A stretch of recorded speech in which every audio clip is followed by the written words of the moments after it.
আসসালামু আলাইকুম everyone, welcome back to my channel cooking studio by Sayeda. আশা করি আপনারা সবাই ভালো আছেন। কুকিং স্টুডিওর আজকের আয়োজনে পুলি পিঠা, নারিকেলের বাবা পুলি পিঠা, নারিকেলের ভাজা পুলি পিঠা। প্রথমে আমি একটা নারিকেল সম্পূর্ণ কুড়িয়ে একটি প্যানের মধ্যে নিয়ে নিয়েছি। দিয়ে দিয়েছি 2টি তেজপাতা, 3 টুকরো দারুচিনি, 4টি এলাচ, দিয়ে দিচ্ছি 1 কাপ চিনি। চিনিটা আপনারা আপনার টেস্ট অনুযায়ী বাড়িয়ে কমিয়ে নিতে পারেন। এখন ভালো করে নেড়ে চেড়ে মিশিয়ে নেব। মিডিয়াম আছে 6 থেকে 7 মিনিট অনবরত নেড়ে চেড়ে নারকেলটা বেজে নেব। নাড়া বন্ধ করা যাবে না। এখন গরম মশলাগুলো তুলে নিচ্ছি। সবগুলা গরম মশলা তোলা হয়ে গেলে একটি বাটির মধ্যে নারকেল ভাজাগুলো নিয়ে নেব, নিয়ে একটা সাইডে রেখে দেব। ডো তৈরি করার জন্য আমি এখানে একটি বোলের মধ্যে নিয়ে নিয়েছি 2 কাপ ময়দা। এরপর এর মধ্যে দিয়ে দিচ্ছি 2 টেবিল চামচ চিনি। চায়ের মধ্যে চিনি দিলে পিঠাটা আরও একটু বেশি ভালো লাগে। এখন চিনির সাথে ময়দাটা ভালো করে নেড়ে মিশিয়ে নেব। ভালো করে মেশানো হয়ে গেলে এর মধ্যে দিয়ে দিচ্ছি 2 টেবিল চামচ রেগুলার তেল।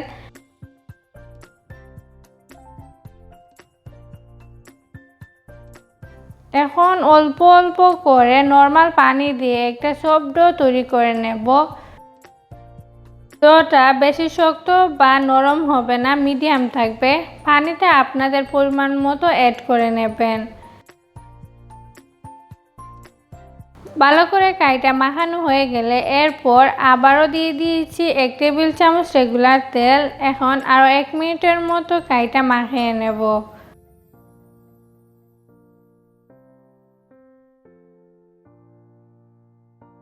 1 মিনিট ভালো করে কাইটা মাখানো হয়ে গেলে এখন আমি পুলি পিঠার জন্য ছোট ছোট রুটি বেলে নেব।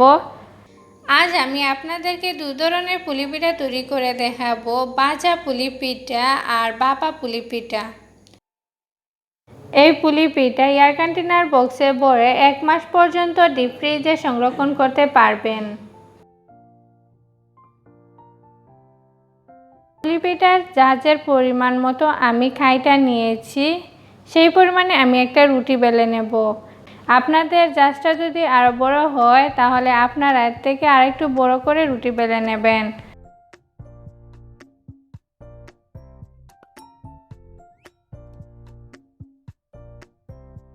রুটি বেশি পাতলা বা পুরো হবে না। আমি আপনাদেরকে দেখিয়ে দেব পুলি পিঠার জন্য আপনারা কতটুকু পাতলা করে রুটিটা বেলবেন। ঠিক এই রকম পাতলা করে রুটিটা বেলবেন।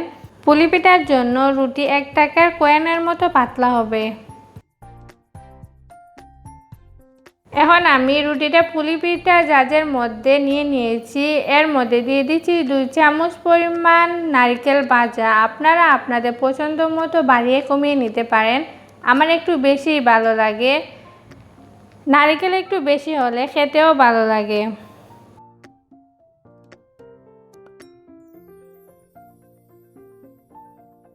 একইভাবে আমি আপনাদেরকে আরেকটা তৈরি করে দেখাচ্ছি। এইভাবে আমি সবগুলা নারকেলের পিঠা তৈরি করে নেব।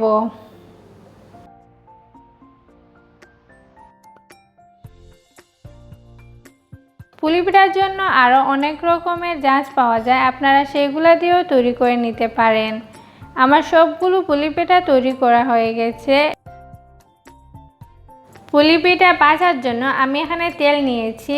তেল ভালো করে গরম হওয়ার পর পুলি পিঠা দিচ্ছি। মিডিয়াম আঁচে 2 মিনিটের মতো এগুলা ভেজে নেব। পুলি পিঠাগুলো ভাজার পর আরেকটু ফুলে উঠবে।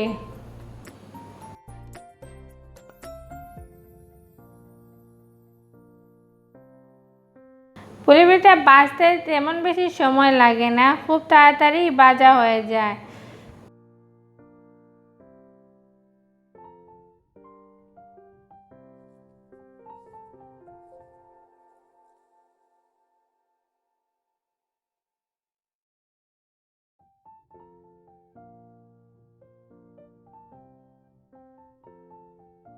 পিঠাগুলো ভাজা হয়ে গেছে, এখন এগুলাকে নামিয়ে নিচ্ছি।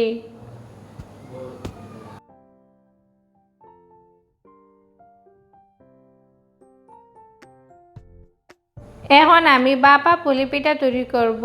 বাপা পুলি পিঠা তৈরি করার জন্য নিচে একটি হাঁড়ির মধ্যে গরম পানি নিয়েছি, এর উপরে একটি ছিদ্রযুক্ত জালি বসিয়ে দিয়েছি। ভালো করে তেল ব্রাশ করে এর মধ্যে পিঠাগুলো দিয়ে দিচ্ছি। মিডিয়াম আঁচে ঢাকনা দিয়ে রেখে দেব 5 মিনিটের জন্য।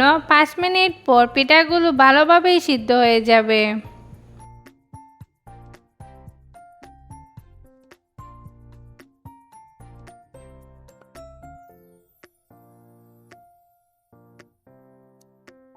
পাঁচ মিনিট পর ঢাকনা খুলে নিচ্ছি, আর পিঠাগুলো ভালোভাবে সিদ্ধ হয়ে গিয়েছে। এখন এগুলা নামিয়ে নিচ্ছি। তেল ব্রাশ করলে পিঠাটা খুব সুন্দরভাবে উঠে আসে আর নিচের দিক থেকে লেগে যাওয়ার সম্ভাবনা থাকে না। পিঠাগুলোও দেখতে অনেক সুন্দর হয়। সবগুলো পুলি পিঠা নামানো হয়ে গেলে আবারও এইটার মধ্যে তেল ব্রাশ করে নিচ্ছি। পিঠা দেবার আগে প্রতিবারই তেল ব্রাশ করে নিতে হবে। পিঠা দিয়ে মিডিয়াম আঁচে আবারও ঢাকনা দিয়ে রেখে দেব 5 মিনিট।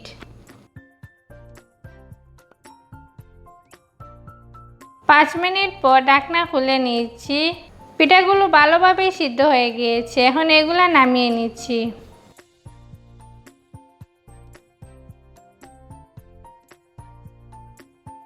তৈরি হয়ে গেল 2 ধরনের নারিকেলের পুলি পিঠা। নারিকেলের বাবা পুলি পিঠা, নারিকেলের ভাজা পুলি পিঠা। দুটোই খুব সহজভাবেই তৈরি হয়ে গেল। আমাদের এইখানে এই পিঠাকে নারিকেলের পিঠা বা সমোসা বলে থাকে। অনেক জায়গায় নারিকেলের পপ বলা হয়। এখন আমি আপনাদেরকে দুটো পিঠাই ভেঙে দেখাচ্ছি। যারা তেলে ভাজা খাবারটা পছন্দ করেন না, তারা বাপা নারিকেলের পিঠাটা তৈরি করতে পারেন। বাপার পর মিষ্টিটা অনেকটা কমে যায়। আশা করি এই রেসিপিটা বাসায় ট্রাই করবেন। ফ্যামিলির সবার কেমন লেগেছে আমার সাথে শেয়ার করবেন। ভিডিওটি ভালো লাগলে ফ্রেন্ডস অ্যান্ড ফ্যামিলির সাথে শেয়ার করবেন। যারা এখনও আমার চ্যানেলটি সাবস্ক্রাইব করেনি তারা আমার চ্যানেলটি সাবস্ক্রাইব করে পাশে থাকবেন। সবার আগে আমার ভিডিও নোটিফিকেশন পাওয়ার জন্য অবশ্যই আমার চ্যানেলটি সাবস্ক্রাইব করে পাশে থাকবেন। সবাই ভালো থাকবেন, সুস্থ থাকবেন। আল্লাহ হাফিজ।